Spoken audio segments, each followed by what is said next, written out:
पिछले कुछ दिनों से लगातार भारत में आपको इस तरह की खबरें देखने को मिलेंगी जहां पर काम के दबाव की वजह से कई लोगों को अपनी जान गंवानी पड़ी है।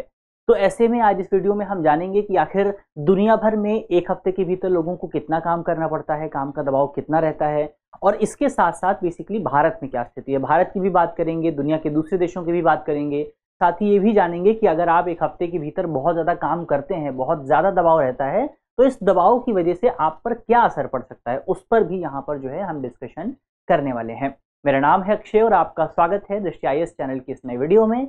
चलिए इसी नोट के साथ वीडियो की शुरुआत करते हैं और सबसे पहले यहाँ पर देख लिया जाए कि ये जो हमारी वीडियो है वो किस चीज़ के लिए इम्पोर्टेंट है। तो अगर आप काम करते हैं तो आपके लिए तो इम्पोर्टेंट है ही, आपको ये चीज़ें जानना ज़रूरी है कि बेसिकली काम का आप पर क्या इफेक्ट पड़ता है। तो सामान्य लोगों के लिए भी वीडियो ज़रूरी है, लेकिन जो साथी खासतौर पर UPSC की तैयारी कर रहे हैं, जो साथी IAS एग्जाम की तैयारी कर रहे हैं, उनके लिए ज़रूरी है, क्योंकि ये टॉपिक जो है आपका GS पेपर 2 और GS पेपर 3 से जुड़ता है।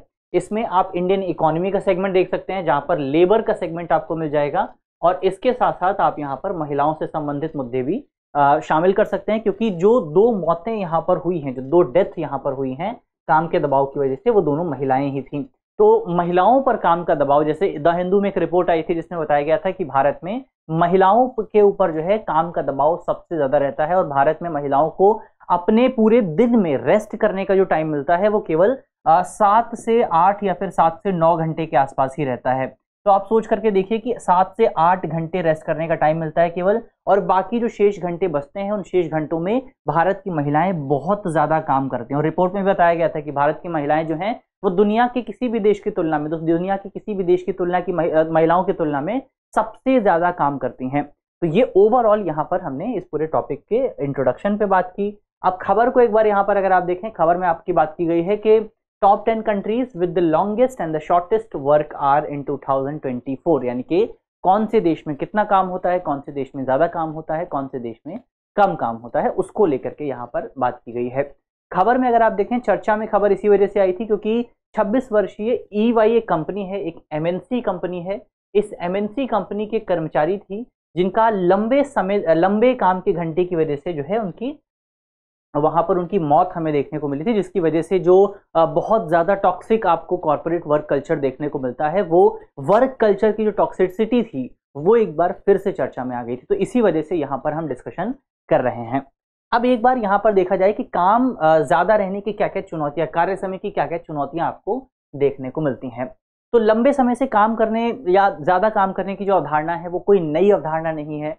आपको ये अवधारणा भारत के इतिहास में, दुनिया के इतिहास में हर जगह देखने को मिलेगी।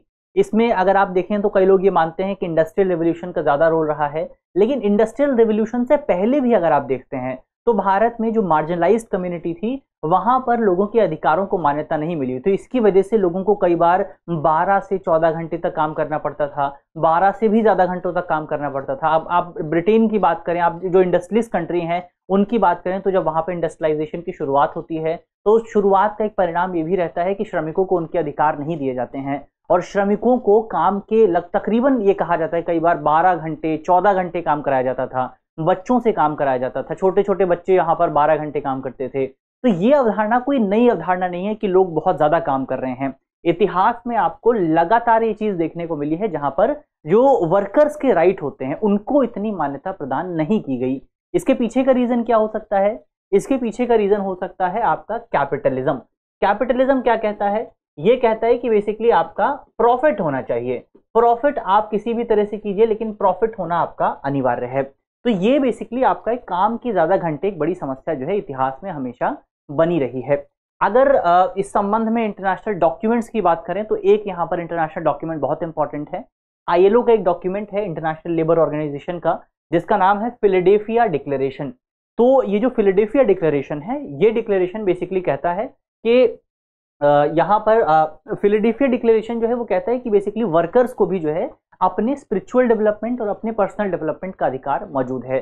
तो जो वर्कर्स हैं उनको इतना समय मिलना चाहिए कि वो अपना जो डेवलपमेंट है उस डेवलपमेंट को सुनिश्चित कर सके अपने काम के अलावा, यानी काम के साथ साथ। काम क्या होता है, हमारे दिन में सभी लोगों को 24 घंटे प्राप्त होते हैं, तो 24 घंटे में लोगों को केवल उतने ही घंटे काम कराना चाहिए जितने, अब इसमें से कम 8 घंटे तो सबको सोना ही होता है। तो अब आपके पास कितने घंटे बचे? 16 घंटे बचे। अब इस 16 घंटे में एक इंसान से उतना ही काम कराना चाहिए जितना काम करने के बाद उसके पास जो है किसी दूसरे काम को करने या फिर अपना डेवलपमेंट करने का भी समय बच जाए। तो औसतन आप मान सकते हैं एक व्यक्ति से आप जो है 8 से ज्यादा या फिर 7-8 घंटे से ज्यादा काम नहीं कराना चाहिए। तो ये ओवरऑल बेसिकली आपका फिलाडेल्फिया डिक्लेरेशन के बारे में बात हुई। इसके अलावा WHO और ILO का ही शोध बताता है कि अगर लंबे समय तक काम करवाया जाता है तो इसकी वजह से व्यावसायिक बीमारियां जो है लोगों में देखने को मिलती हैं, और इस तरह की बीमारियां लोगों की मौत का सबसे बड़ा कारण बन करके सामने आती हैं। तो ये एक ओवरऑल चैलेंज हुआ, एक चुनौती पर हमने बात की। अब दुनिया में क्या स्थिति है उसको अगर आप देखें तो सबसे पहले एक तरफ आपको ये जो लिस्ट मिलेगी ये उन देशों की लिस्ट है जहां पर जो वर्कर्स हैं वो सबसे ज्यादा काम करते हैं, और ये उन देशों की लिस्ट है जहां पर वर्कर सबसे कम काम करते हैं। तो अगर सबसे ज्यादा काम करने वाले देशों में बात करें तो भूटान आपको यहाँ पर सबसे ऊपर मिल जाएगा। भूटान में एक जो औसत कर्मचारी है वो एक हफ्ते के भीतर 54 घंटे काम करता है। अब 54 घंटे काम करने का मतलब यह है कि अगर एक व्यक्ति संडे को छोड़ करके, एक हफ्ते में 7 दिन होते हैं, संडे को छोड़ करके अगर 6 दिन भी काम करता है तो भी ये आपका 9 घंटे के आसपास निकल करके आता है। तो यानी कि भूटान में एक औसत व्यक्ति 9 घंटे तो काम करता ही है। तो भूटान में आपको समस्या सबसे गंभीर मिलेगी। फिर आपको UAE यहाँ पर मिलता है, यूनाइटेड अरब अमीरात, जहां पर तकरीबन 50 घंटे एक हफ्ते में काम किया जाता है। फिर आपका कॉन्गो है, कतर है, लाइबेरिया है, मॉरिशियाना है, इसके अलावा लेबनान, मंगोलिया और जॉर्डन है। ये तमाम देश यहाँ पर आपको मिल जाएंगे। तो भारत यहाँ पर आपको टॉप 10 में नहीं मिलता है। भारत कहाँ पर है उस पर आगे बात करेंगे। सबसे नीचे कंट्रीज में अगर आप देखें तो सबसे नीचे आपको जो है 24 घंटे में सबसे नीचे अगर आप देखें तो वनुआतू आपको सबसे नीचे मिलेगा। वनुआतू में बहुत अच्छी सिचुएशन है, वहां पर एक हफ्ते में एक औसत कर्मचारी को केवल 24 घंटे काम करना पड़ता है। 24 घंटे काम करना पड़ता है। और 24 घंटे काम करने का मतलब ये है कि एक दिन में अगर एक हफ्ते में अगर 6 दिन भी काम करना है तो एक कर्मचारी केवल 4 घंटे काम करता है दिन में। ये देख सकते हैं आप यहाँ पर कि वनुआतू में क्या सिचुएशन है। इसके अलावा किरिबाती यहाँ पर आप देखेंगे 27.3, माइक्रोनेशिया आप देखेंगे 30 आवर्स यहाँ पर काम होता है। रवांडा है, सोमालिया है, नीदरलैंड्स है, इराक है, इसके अलावा इथोपिया है और कनाडा है। ये कुछ देश हैं जहां पर वर्क लाइफ बैलेंस आपको सबसे ज्यादा देखने को मिल जाएगा। तो सबसे खराब वर्क लाइफ बैलेंस आपको मिलता है भूटान में जहां पर 54 घंटे काम होता है, और सबसे बेहतर वर्क लाइफ बैलेंस आपको मिलता है वनुआतू में। अब भारत में क्या स्थिति है उसको अगर आप देखें तो भारत जो है इस पूरी लिस्ट में, ये जो सबसे ज्यादा काम करने वाली लिस्ट है, यहां पर भारत आपको मिलता है। यहां पर केवल 10 देशों की बात की गई है, भारत यहां पर आपको 13 नंबर पर मिलता है। तो 13वें स्थान पर भारत आपको मिलता है। और रिपोर्ट ये बताती है कि भारत में एक औसत श्रमिक जो है वो हर घंटे में, हर हफ्ते में तकरीबन आपका 46.7 घंटे काम करता है। इसके अलावा भारत में 51% वर्कफोर्स ऐसी है जो कि एक हफ्ते के भीतर 49 घंटे से ज्यादा काम करती है। ये एक बड़ी समस्या यहां पर निकल करके आती है। आप देख सकते हैं 49 घंटे से भी ज्यादा। 49 घंटे का मतलब ये है कि एक दिन में जो है, अगर आप संडे की भी छुट्टी लेते हैं तो एक दिन में आप तकरीबन 9 से 10 घंटे तक का काम यहाँ पर कर रहे हैं, जो कि बहुत बड़ी समस्या यहाँ पर पैदा करता है। इसके अलावा CCI का एक सर्वेक्षण है, जिस सर्वेक्षण में बताया गया कि भारत में तनाव और खराब कार्य संतुलन की वजह से, कार्य जीवन संतुलन की वजह से तकरीबन 62% लोग जो है, 62% जो भारतीय कर्मचारी हैं वो बर्नआउट का सामना करते हैं, वो चिड़चिड़ेपन का सामना करते हैं, वो डिप्रेशन का सामना करते हैं। तो ये एक बड़ी समस्या यहाँ पर निकल करके आती है। और ये जो बर्नआउट होने की संख्या है ये भारत में जो दुनिया का औसत है उससे 20% ज्यादा है। तो भारत में ये बड़ी समस्या आपको देखने को मिल जाती है। अब सवाल ये उठता है कि अगर कर्मचारी इतना काम करेंगे तो उसके इम्पैक्ट क्या आएंगे। वो इम्पैक्ट आपको खासतौर पर याद रखना है क्योंकि ये मेंस के एग्जाम के लिहाज से इंपॉर्टेंट है। तो इम्पैक्ट अगर आप देखें, अगर आप लंबे समय तक काम करते हैं तो सबसे पहले आपको स्वास्थ्य संबंधी समस्याएं आ सकती हैं।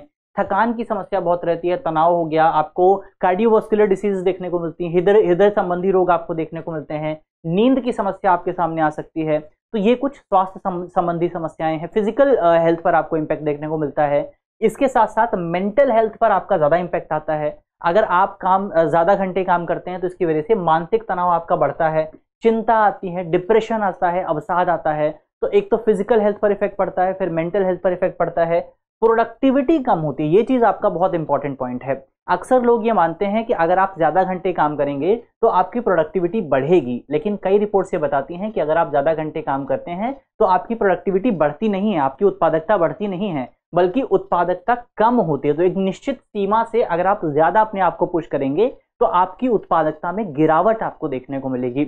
इसके अलावा कार्य जीवन असंतुलन आपको देखने को मिलता है। हमने बात की कि जो फिलाडेल्फिया डिक्लेरेशन है वो ये कहता है कि एक व्यक्ति को अपने काम के अलावा और जो नींद की जरूरत है उस समय के अलावा अपने स्पिरिचुअल डेवलपमेंट के लिए, अपने पर्सनल ग्रोथ के लिए भी जो है समय मिलना चाहिए। लेकिन जब लोग ज्यादा काम करते हैं तो उसकी वजह से बेसिकली उनको अपने पर्सनल डेवलपमेंट के लिए जो है समय जो है नहीं मिल पाता है, जिसकी वजह से उनका व्यक्तिगत जीवन जो है वो प्रभावित होता है। इसके अलावा यहाँ पर कानूनी और नैतिक मुद्दे भी सामने आते हैं। बहुत सारे देश ऐसे हैं जहां पर ज्यादा काम के घंटों को कानूनी तौर पर रेगुलेट किया गया है। भारत में भी रेगुलेट किया गया। भारत की अच्छी बात यह है कि भारत में एक कर्मचारी से आप एक हफ्ते के भीतर 48 घंटे से ज्यादा काम नहीं करा सकते हैं। तो ये एक इंपॉर्टेंट चीज आपको भारत के कॉन्टेक्स्ट में देखने को मिल जाती है। इसके अलावा अगर काम के घंटे ज्यादा होते हैं, अगर ज्यादा काम कराया जाता है, तो इसकी वजह से कार्यस्थल पर दुर्घटनाओं में जो है वृद्धि हो सकती है, जैसा कि हमें देखने को भी मिला। आप सीवाई की बात करें, रिसेंटली एक मामला सामने आया HDFC बैंक का, तो वहां पर भी कर्मचारी की मौत हो गई, एक महिला की मौत हो गई इसी तरह के काम के दबाव की वजह से। तो वहां पर कार्यस्थल पर थकान की वजह से जो कर्मचारी होते हैं वो दुर्घटनाओं के प्रति बहुत ज्यादा वल्नरेबल होते हैं। उदाहरण के लिए मान लीजिए कोई कर्मचारी है जो कंस्ट्रक्शन सेक्टर में काम करता है, बहुत दिनों से सो नहीं पाया, उसकी नींद पूरी नहीं हो पाई है, तो जाहिर तौर पर कंस्ट्रक्शन सेक्टर में आपको बहुत जागरूक रहना पड़ता है, बहुत अवेयर रहना पड़ता है। आपके आसपास मशीनें होती हैं, लेकिन अगर आप थके हुए हैं तो आप कैसे अवेयर रहेंगे? यहाँ पर ये बड़ी समस्या पैदा करता है। तो इसको हमने समझा कि क्या क्या प्रभाव जो है आपको देखने को मिल सकते हैं। ये प्रभाव आपके मेंस के एग्जाम के लिहाज से इंपॉर्टेंट हैं। और अब अंत में आपके लिए एक सवाल भी है, जिस सवाल में आपसे पूछा गया है कि फिलाडेल्फिया घोषणा किस विषय से जुड़ी हुई है। हमारे ऑप्शन है, ऑप्शन ए यूनियन बनाने और सामूहिक सौदेबाजी में भाग लेने का अधिकार, ऑप्शन बी स्वतंत्रता और गरिमा की परिस्थितियों में भौतिक समृद्धि और आध्यात्मिक विकास को प्राप्त करने का अधिकार, ऑप्शन सी सभी श्रमिकों के लिए सार्वभौमिक स्वास्थ्य सेवा और मुफ्त शिक्षा का अधिकार, और ऑप्शन डी न्यूनतम वेतन और सुरक्षित कार्य परिस्थितियों का अधिकार। तो इसका सही जवाब क्या होगा वो जल्दी से आपको कमेंट बॉक्स में बताना है। मुझे उम्मीद है कि इस वीडियो में हमने जितने भी इंपॉर्टेंट पॉइंट्स पर बात की है वो पॉइंट्स आपको समझ में आए होंगे। और अगर वीडियो अच्छी लगी है तो वीडियो को लाइक करना बिल्कुल मत भूलिएगा। मिलते हैं आपसे अगली वीडियो में, तब तक के लिए अपना ख्याल रखिए, ध्यान रखिए, पढ़ते रहिए। धन्यवाद। डियर व्यूअर्स, अपने एग्जाम की तैयारी को और बेहतर करने के लिए हमारे चैनल को लाइक, शेयर और सब्सक्राइब करना न भूलें।